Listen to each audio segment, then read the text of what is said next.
নমস্কার, চলে এলাম একটা রেসিপি নিয়ে। আজকে আমি ফিশ ওরলি বানাচ্ছি। দেখুন, আমি ফিশ ওরলি ভেটকি মাছের ফিশ ওরলি বানাচ্ছি। দেখুন আমি কিভাবে বানাচ্ছি।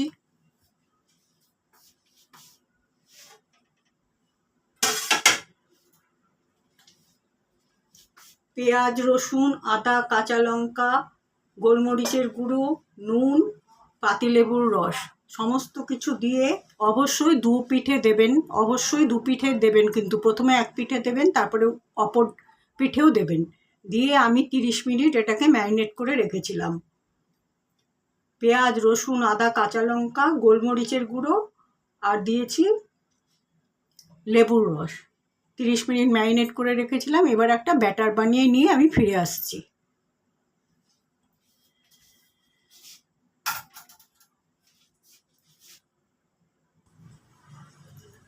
12 পিস আমার ভেটকি মাছের ফিলে আছে, সেই কারণে আমি এই পরিমাণ ময়দা নিচ্ছি ব্যাটারটা তৈরি করবার জন্য। দিয়ে দিচ্ছি এই পরিমাণ নুন।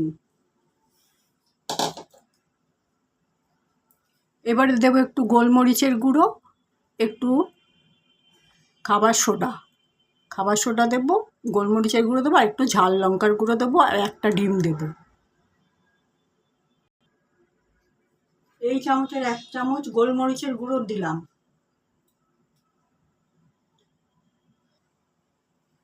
এই পরিমাণ খাবার সোডা দিচ্ছি। এই অল্প একটু ঝাল লঙ্কার গুঁড়ো দিচ্ছি, এই পরিমাণে অল্প, খুবই কম। ফ্রিজের ঠান্ডা জল দিয়ে ব্যাটারটাকে তৈরি করবেন। এবার দিয়ে দেবো একটা ডিম।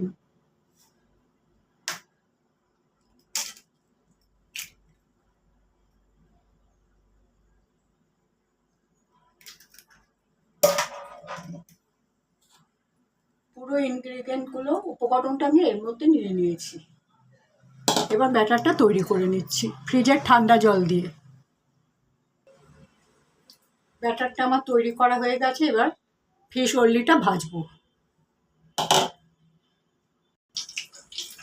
ফিশ ওরলি ভাজা আমি শুরু করে দিয়েছি, কড়াতে দিয়ে দিয়েছি। দেখুন, ব্যাটারটা ঠিক এই ঘনত্ব রাখবেন, অতিরিক্ত পাতলাও না বা অতিরিক্ত গাঢ়ও নয়, ঠিক এই ঘনত্বে রাখবেন। এই যে, অবশ্যই ফ্রিজের ঠান্ডা জল দিয়ে মাখবেন, গরম জল দিয়ে বা রুম টেম্পারেচারের জল দিয়ে মাখবেন না, ফ্রিজের ঠান্ডা জল দিয়ে মাখবেন। আর অতিরিক্ত ডিম দেবেন না, একটা কিন্তু ডিম ব্যবহার করবেন। যদি অনেক পরিমাণ জিনিস করেন তবে 2খানা ডিম। বেশি ডিম দিলে কিন্তু ক্রাঞ্চি হবে না।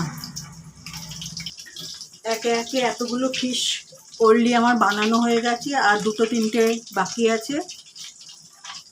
দেখুন, এই যে, এর মধ্যে কিন্তু অত্যন্ত বেশি পরিমাণে ডিম দেবেন না। অনেকে কর্নফ্লাওয়ার ব্যবহার করে, আমি শুধু ময়দা দিয়ে করি, কর্নফ্লাওয়ার আমি দেই না। ভেটকি মাছের ফিশ ওরলি আমার তৈরি করা হয়ে গেছে, সব প্লেটে তুলে সাজিয়ে নিয়েছি। দেখুন, খুব সহজেই আপনারা তৈরি করে নিতে পারবেন। আমি রেসিপিটা পুরোই শেয়ার করলাম। 30 মিনিটের মতো নর্মাল টেম্পারেচারে রাখবেন, রুম টেম্পারেচার, ম্যারিনেট করে। ফ্রিজে কিন্তু রাখবেন না। তারপরে যা ব্যাটারটা তৈরি করতে যা যা আমি ব্যবহার করেছি সবই তো বলেছি আমি। তাহলে আজকে রেসিপিটা এখানেই শেষ করলাম। আগামীকাল একটা নতুন রেসিপি নিয়ে আসবো। সবাই ভালো থাকবেন। নমস্কার।